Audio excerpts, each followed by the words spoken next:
자, 근데 이런 상황 속에서 최근에 이 국힘당은 맨날, 국힘당은요, 문재인 정부, 욕 안 하면은 자신들의 정당성을 입증할 수 있는 방법이 없어. 존재 이유를. 최근에 인플레하고 환율폭 도는데 문재인 정부한테 돌려.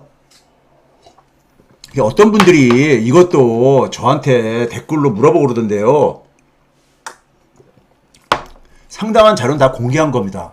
이거를 간단하게 제가 포함을 시켰는데, 돈을 많이 풀어가지고 문재인 정부 기간 동안 돈을 되게 많이 풀었다 이거야.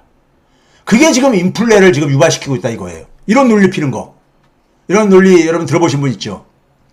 자, 총통화량을 제가 이제 한국과 G7 국가 그리고 싱가포르까지 포함해서 비교를 했어요. 한국 많이 돈 풀었습니다. 700조 원. 달러로 환산을 하게 되면은 한 4,900억 달러 정도 푼 거예요. 2년 동안에요. 이걸 보게 되면은 독일이라든가 영국, 뭐 프랑스 이런 나라하고 거의 비슷한 정도 규모. 그러니까 굉장히 많이 푼 거죠. 경제 규모에 비해서도요. GDP 대비로 보더라도 많이 푼 나라 중에 많이 푼 거예요. 많이 풀었습니다. 근데 이 많이 풀었다고 해서 물가 상승을 일으켰느냐? 지난 2년 동안은 물가 상승 안 일어났습니다. 문재인 정부 5년 동안에요. 소비자 물가 상승률입니다. 2016년에 1.0%고 2017년부터가 문재인 정부잖아요. 지난해까지. 예? 우리나라 물가 상승률 목표치가 2.0%인 건 아시죠? 2.0%요. 그렇죠? 근데 5년간 연평균이 1.36%에 불과해요. 지난해 4분기 정도부터 원자재 가격들이 오르면서 좀 이렇게 물가가 좀 이제 상승 압력 받는데요. 그거 중에 상당 부분은요, 기저효과도 있어요. 2019년, 2020년도에요. 연속해서 0.4, 0.5% 했었어요. 이때는 오히려 뭐냐면은 디플레이션 걱정했었습니다. 디플레이션. 물가가 너무 낮아도 안 좋은 거예요. 이게 떨어지다가 이게 이렇게 마이너스 떨어지게 되면 이게 디플레이션인 거잖아요. 예? 2019, 2020년 연속해가지고 0.4, 0.5 였었습니다. 1%도 안 됐었어요. 1%도.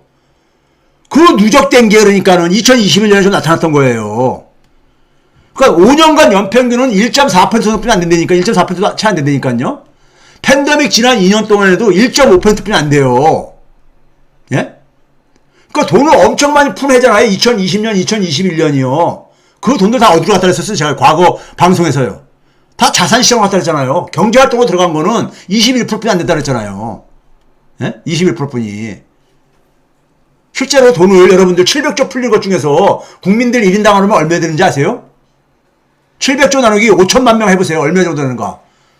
거의 1인당 1,400만 원 꼴 되는 돈.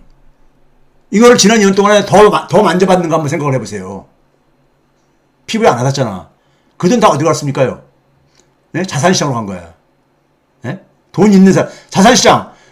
은행에 있는 돈을 이용할 수 있는 사람 누굽니까요? 부유층들. 돈을 이용을 해가지고 주택 투자할 수 있는 사람 누굽니까? 대출 많이 받을 수 있는 사람. 이게 고소득층. 이 사람들한테만 간 거예요. 이 사람들은 가가지고 실물경제다. 그러니까 소비하고 이렇게 쓴 게 아니잖아요.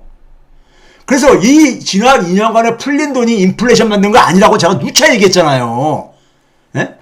올해 그러니까 우리가 물가 상승률을 촉발시켰던 건 뭡니까? 에너지 가격 상승률, 유가는 전쟁인 거잖아요.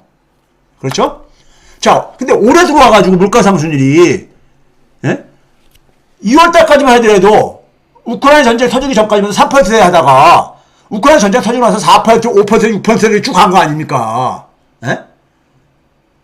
제 말이 맞잖아요. 유가 상승이 끄는 거예요.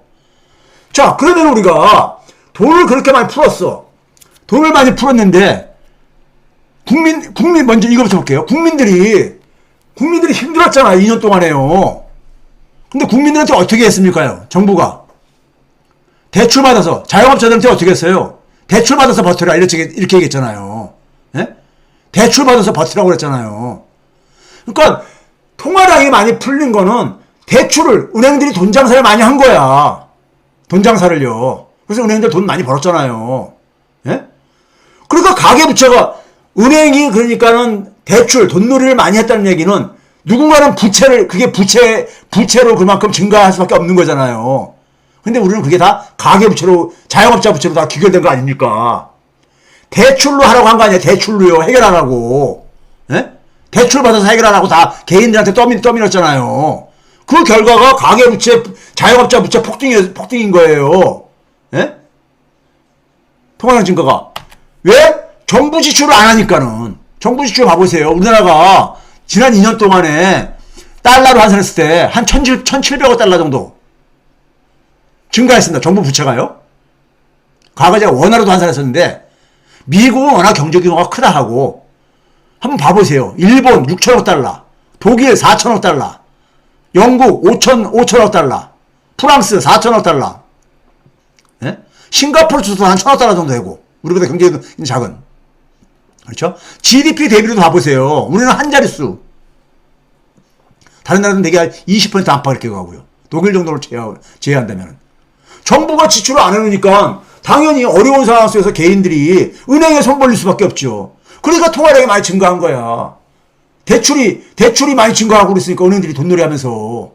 예? 은행들이 대출을 증가하게 되면 통화량은 증가할 수밖에 없는 거거든요. 그래서 통화량이 이렇게 증가한 거예요. 통화량이 이렇게. 근데 문제는 그것이 인플레 만든 게 아니라 이거예요. 예? 이 돈들이 가게 주머니에 들어와가지고 가게들이 흥청망청 썼냐고요. 예? 물가 오르게. 지난 2년 동안에. 그렇죠? 말도 안 되는 얘기인 겁니다. 이 얘기는요. 예? 자, 이 얘기 그 정도 하고요.